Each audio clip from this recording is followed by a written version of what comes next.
Animators Club. Welcome back to the Animators Club.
And now it's time to knock on the door with Annie, with some interviews with some animators.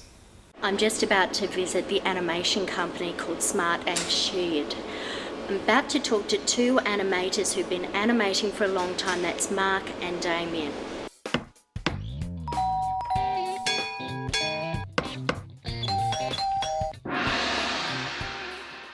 Damien, could you tell me, how did you get involved with animation? I always illustrated from a child. I did graphics at school, in high school.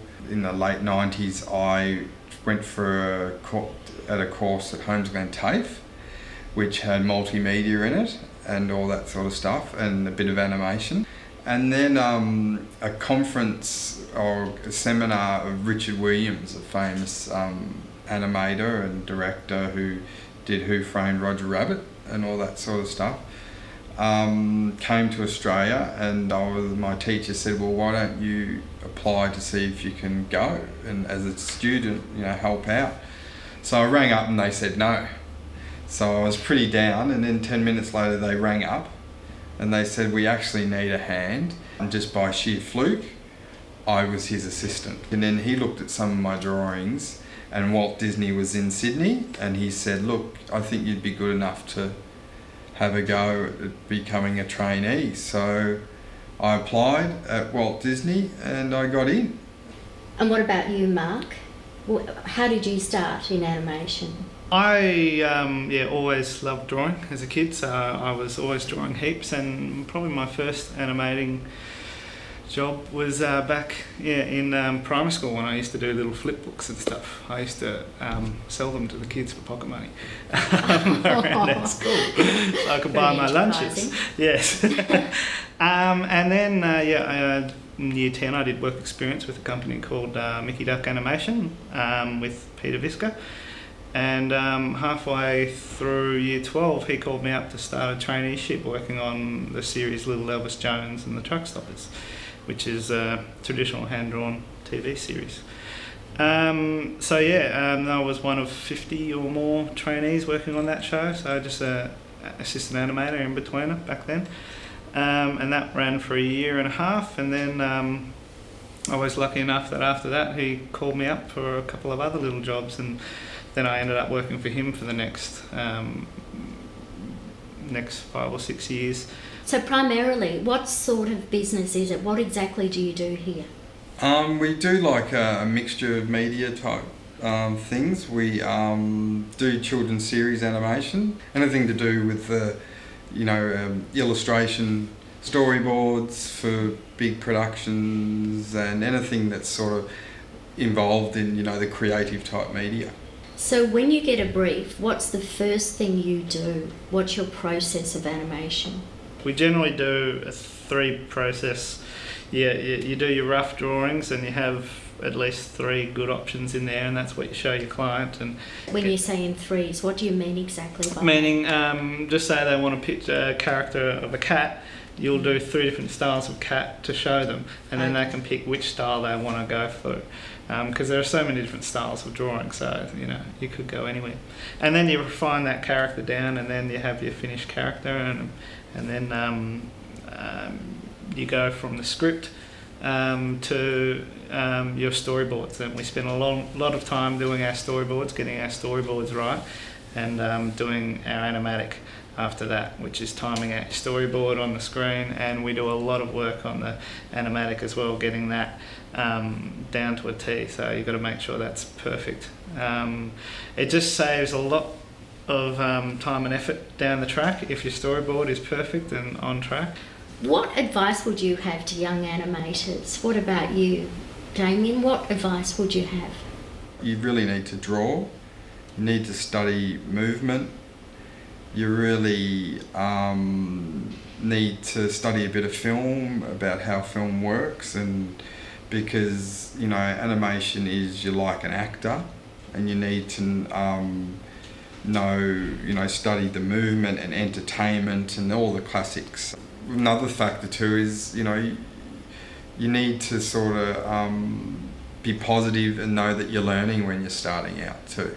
Someone who is willing to make mistakes and improve and learn and want to improve is really good. What about you, Mark? Would you have anything to add to that? Yeah, I'd suggest practice all your drawing skills. Whether you're a 3D artist or a clay animator or anything like that, you still need to have a good sense of layout and design, and being able to draw to express to other people. Later on in the career, when you're going to have to work with other people, you're going to need to be able to express what you want with that as a director or just as a worker. Once again, as I said, doing your storyboards and stuff like that, you need to be able to portray what you want out of your film, if that's what you're doing. Because you don't want to be working on this film, and spend countless hours doing this film, and then you watch it and your timing's all wrong, and it's not funny or it's not sad when it's supposed to be. Whereas if you can portray that in your storyboard and animatic beforehand, then you can get a good idea from doing little test screens whether your show is actually funny or whether it's actually sad, or what kind of emotion that you want to get out of it. Look, I want to say thank you so much, because that advice is so helpful for all the club members of the Animators Club. So thank you, Damien, no worries, so much. Thank you, Mark, and thank you for giving us your time. Anytime.